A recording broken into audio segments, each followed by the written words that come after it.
quick episode recap. A girl is traveling alone in the middle of the night. She hears strange noises in the distance and seems nervous, but her horse screams at this moment before coming to an abrupt halt. It refuses to move, and what approaches them is a giant hog-like beast. It knocks over the carriage, causing the girl to be flung away, but she seems more worried about the brooch in the box than her own safety. The girl nonchalantly packs her stuff, seemingly having forgotten about the beast that attacked her just prior. But meeting its gaze, she timidly attempts to persuade it with words, stating she's a twig and would taste terrible.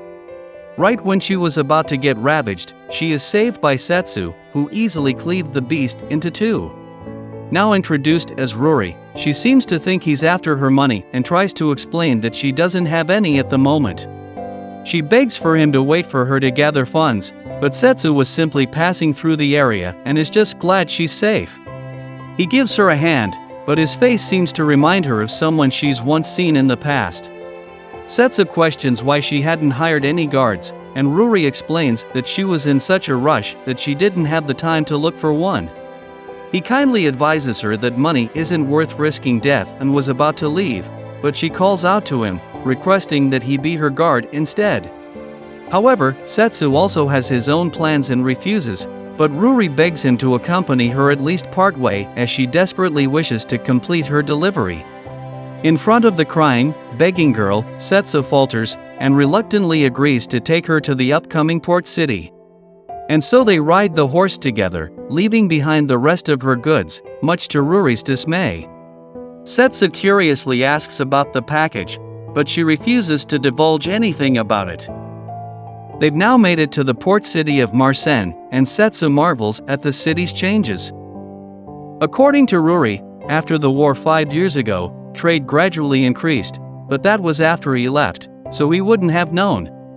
She asks a sailor to take her to the demonic continent, but with wars starting between the demons and humans, obviously, transport there would also have been halted.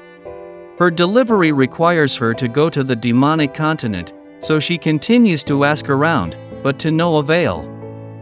Taking pity on her, Setsu was about to approach her, but he witnesses her stopped by some guards in the distance. They are Knights of Destinia that are conducting safety inspections at the port. They ask for her merchant identification documents, and proceed to mock her occupation, calling merchants money grubbers.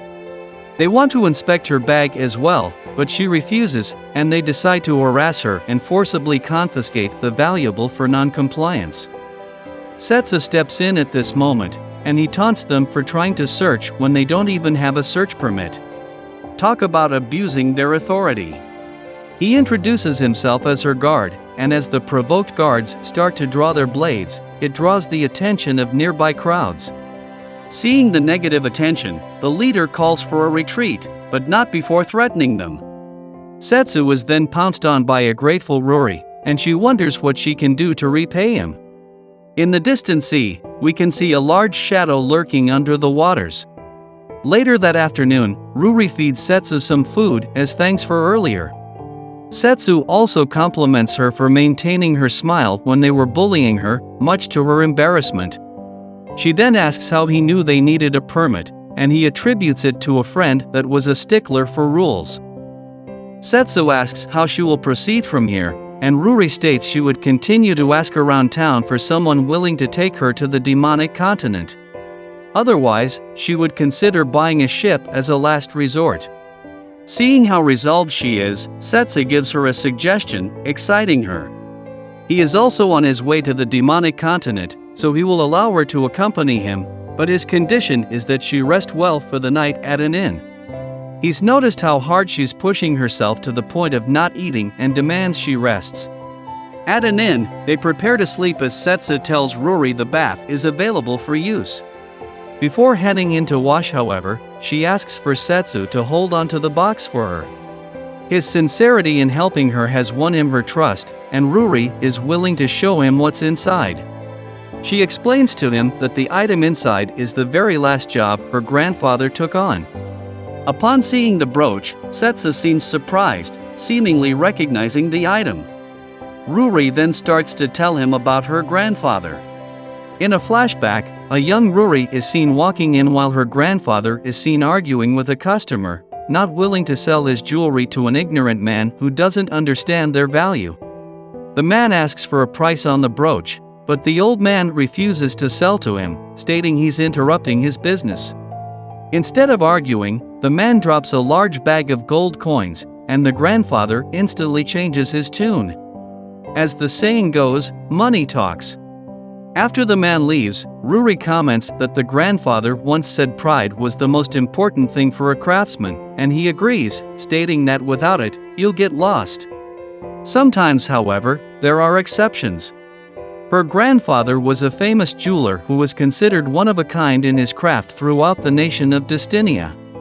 Long after the man bought the brooch, someone else one day came in to request a repair for it. The brooch was the piece that her grandfather was most proud of, so he dedicated much effort in trying to fix it. However, he was terminally ill, and he didn't have much time left. He reiterates to her that money is important, but only because you need it to protect what's important to you. Being able to give up everything else to protect what matters is what true pride is. In his final moments, her grandfather trusts her with his final job, and she tearfully promises him that she would make sure it gets delivered. After his funeral proceedings, Ruri makes her determination to see the job through to the end, which was how she ended up meeting Setsu.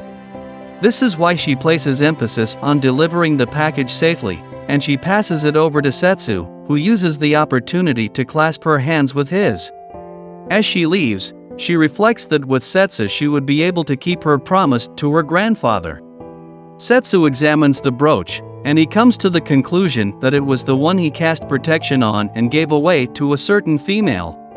He worries that with this broken, something may have happened to her.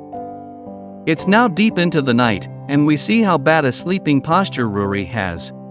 The guards from earlier come barging into the inn, demanding to know where Setsu and Ruri are, accusing them as spies for the demons. They're not very subtle, so Setsu woke up to their noise. By the time they enter the room, Setsu is already waiting for them, and he escapes with Ruri through the window into the streets below. A chase ensues, and the guards appear in front of them, but Setsu easily uses their back as a springboard and continues running. He lures them into an alley, where they trip over a bunch of randomly placed bottles. And eventually, Setsu runs into a dead-end road that faces the ocean, but he doesn't mind. The guards have finally caught up now, but Setsu merely taunts them to attack. He grabs Ruri and makes a long leap towards the water, but he calls out to the depths, where a giant sea creature comes out for him to land atop of, and he calls it Leviah.